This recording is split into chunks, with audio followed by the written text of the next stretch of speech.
What's up, everybody? Welcome back to a brand new video on a brand new day. Of course, if it wasn't obvious, I'm here to talk about the new Spider-Man movie, Spider-Man.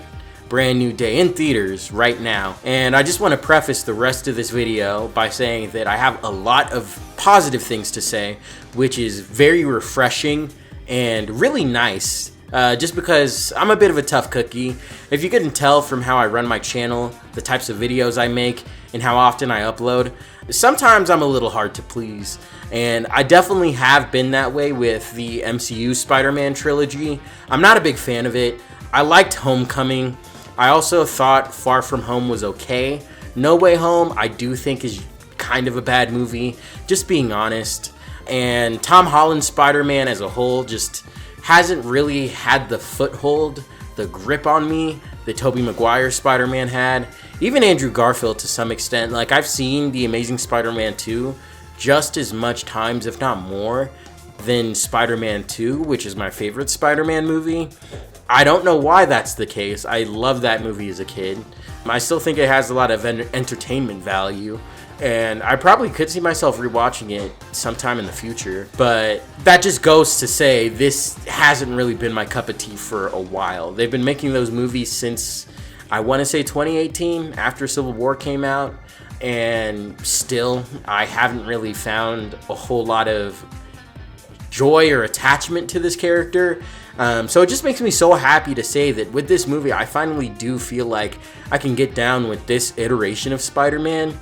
And I think the most important thing is that he has a lot to offer to the overall mythos of the character. And this one movie kind of cemented his place, specifically, again, Tom Holland's Spider-Man, in the superhero comic book movie Hall of Fame, you know. Again, high praises, but I feel like it is justified. There's a lot of good things in this movie.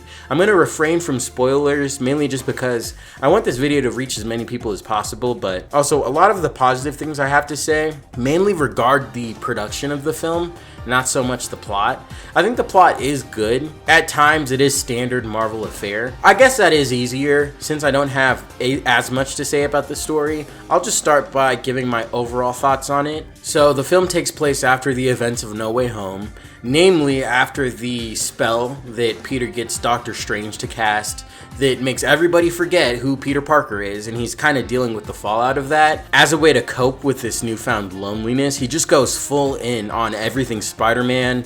He's fighting crime non-stop and making it his whole life, really. Much to his detriment, obviously, because he has no work-life balance. At this point, Peter Parker truly doesn't exist because he's not even really regarding himself as a human being who deserves downtime, who deserves friends, who deserves any kind of personal life whatsoever. And because of this newfound stress, or it might actually just be because he's getting older, he starts undergoing these changes, specifically with the mutated arachnid DNA in his body that causes him to get the organic webbing that we saw in the trailers, on top of a host of new other powers such as heightened agility, heightened senses, and amplified strength. It's actually a really cool concept. It reminds me of, again, Spider-Man 2 when he started, dealing with his web block. He had all those marital issues, MJ's not fucking with him. I don't think they were married at that point, but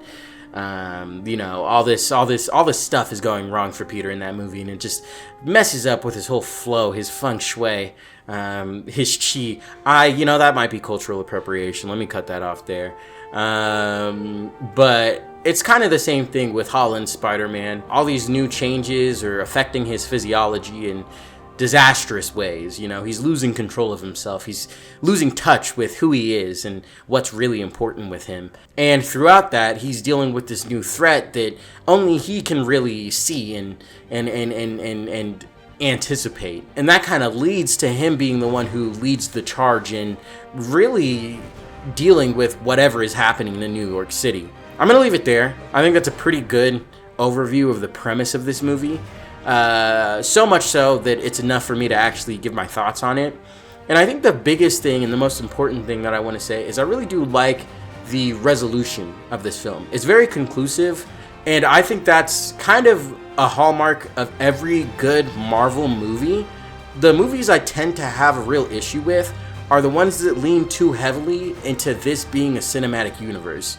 I do hold the belief that even if you do have these films that exist in this shared universe where all these other characters are a big part of it, and you can't really act like they don't exist, you know, that's one of the biggest things I love about comic books. I like that you can very casually have a hero that has pretty much nothing to do with what's happening on the page show up for a panel or two, simply because they just so happen to be in the same city that story is taking place in. That's cool. I want to see that on film. I want to see that on screen. That was one of the things I loved the most about this movie, was seeing him interact namely with the Punisher and the Hulk.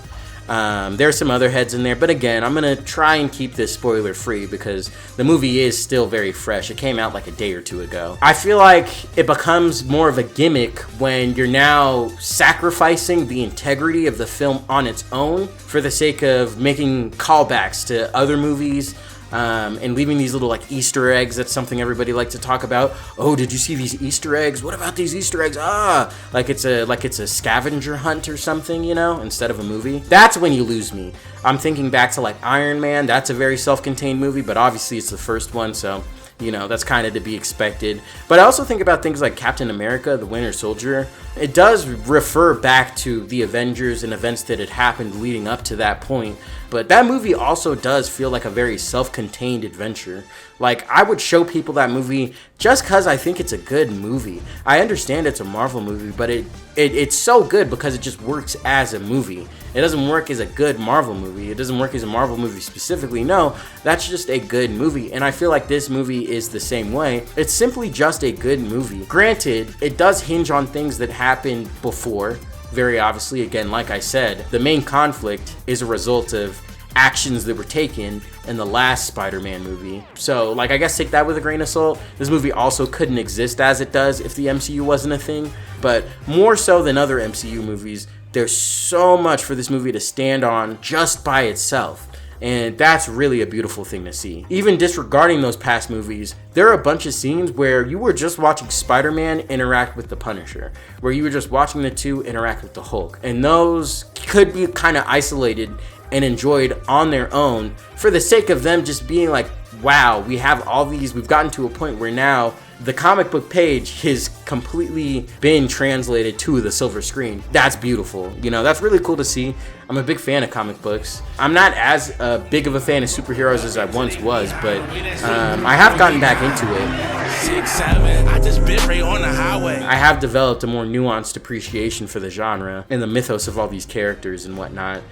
Just because I feel like this is some of the most sincere literature you could run into just at all, period. And this movie is definitely reflective of that. It's a very sincere movie. Going back to what I was saying before I went on that tangent of, like, you know, other characters and being self-contained and all of that, the reason why this movie feels so conclusive is it directly addresses the issues that Peter has, specifically in regard to his loneliness. It's a movie about loneliness, dare I say male loneliness.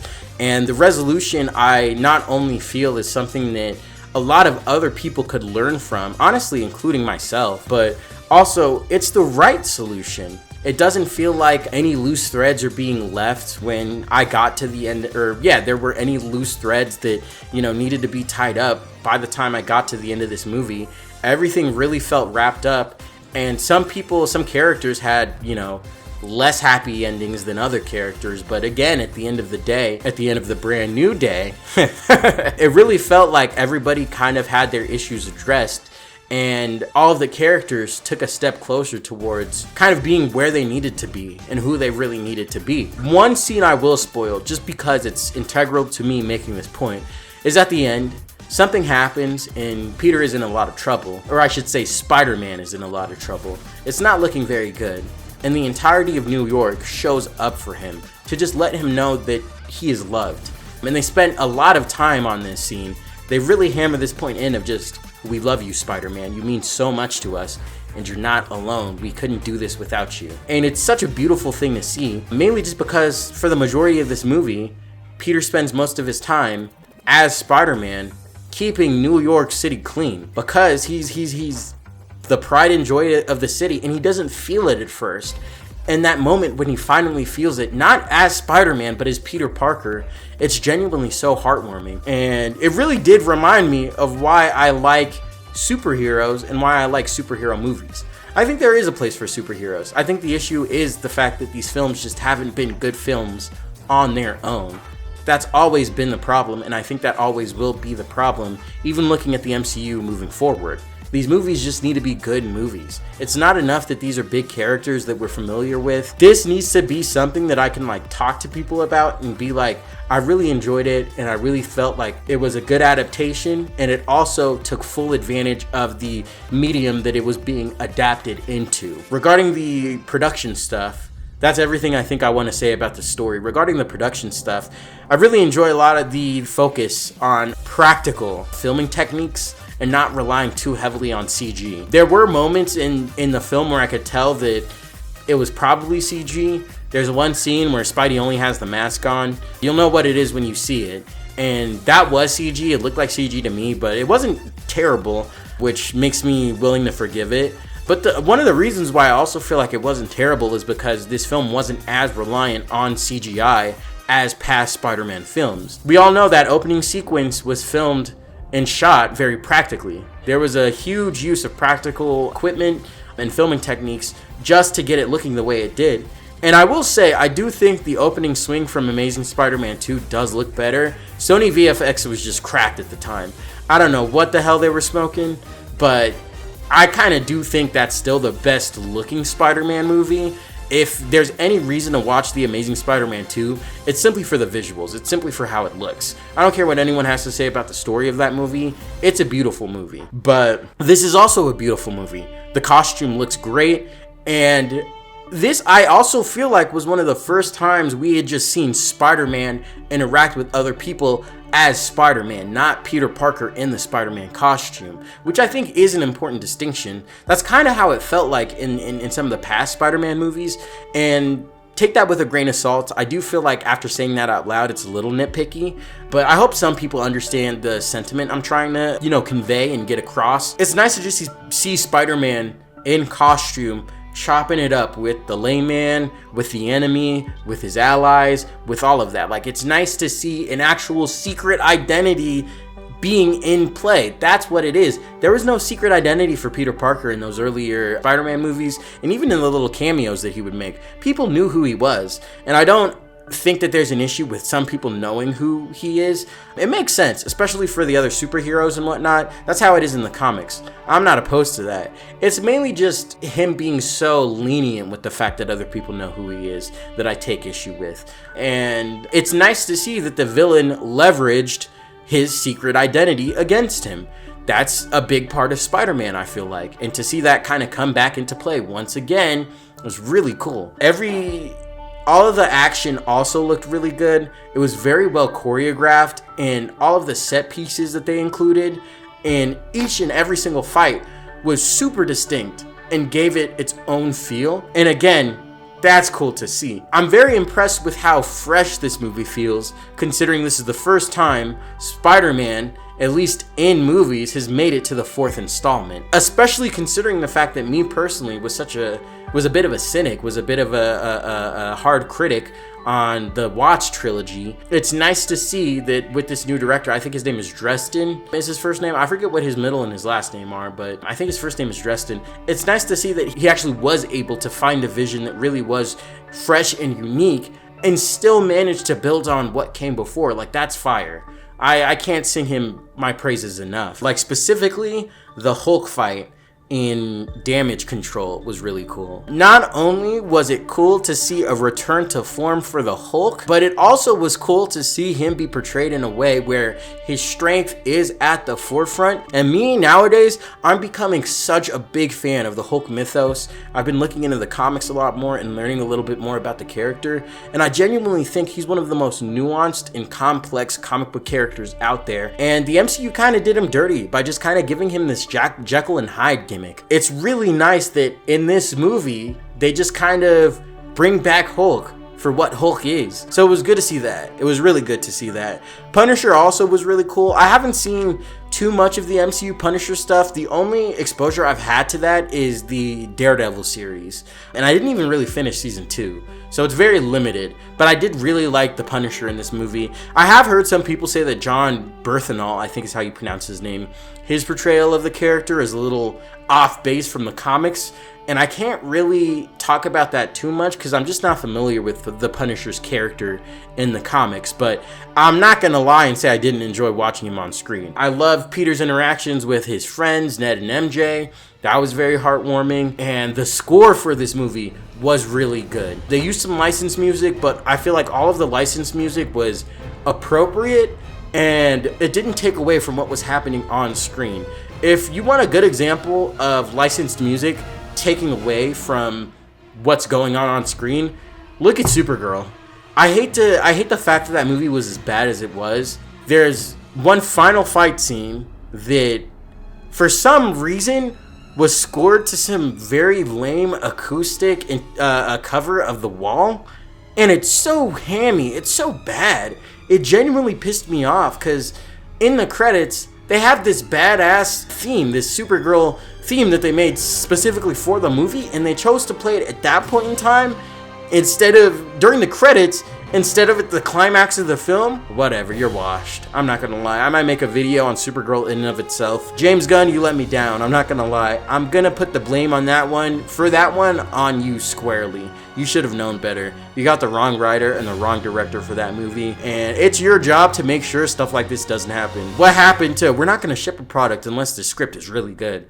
Whatever, dude. Anyway, let's get back to the good superhero movie of the summer. Ironically enough, I feel like that actually is everything I have to say. Yeah, I think that's it for now. Really good movie, really good time. I am so happy that we have gotten another genuinely good Spider-Man movie that doesn't have like an asterisk tied to it or something like that. It's a good time. It's a good time for comic book movies. I do think Doomsday is going to be pretty bad, not going to lie, but at the very least, in the past couple of years, we've gotten the Batman, we've gotten Superman, and we've gotten Spider-Man Brand New Day. I think that's really good for comic book movies, and I feel like they're all pretty good interpretations and adaptations of these beloved characters. I'm really just not mad at it. Thank you everybody involved for this movie. Like, genuinely, it was a great time. It kind of killed the cynic in me a little bit, which is good. You know, I don't want the cynic to be alive. I actually do want him to take his leave when it's appropriate. Leave a like if you liked the video, dislike it if you didn't, and comment down below letting me know if you've seen the movie already, and if you have, give me your thoughts. Do you agree with what I had to say about the movie? Do you disagree? Let me know. Let's have a conversation about this, guys. I really want to talk about this movie. There's so much about it just kind of rummaging through my head right now. In a good way. Rummaging wasn't the right word. Be sure to check out the description for my socials. You can find me on a lot of other different places. I'm going to be active on those other places as well. Like, I've been doing a lot of visual art lately, so, you know, if you want to see that, go check it out there. And then, of course, make sure to subscribe so you don't miss out on all things cryptic. Thank you so much for watching. I appreciate your presence, guys, and I will see you all next time. Take care.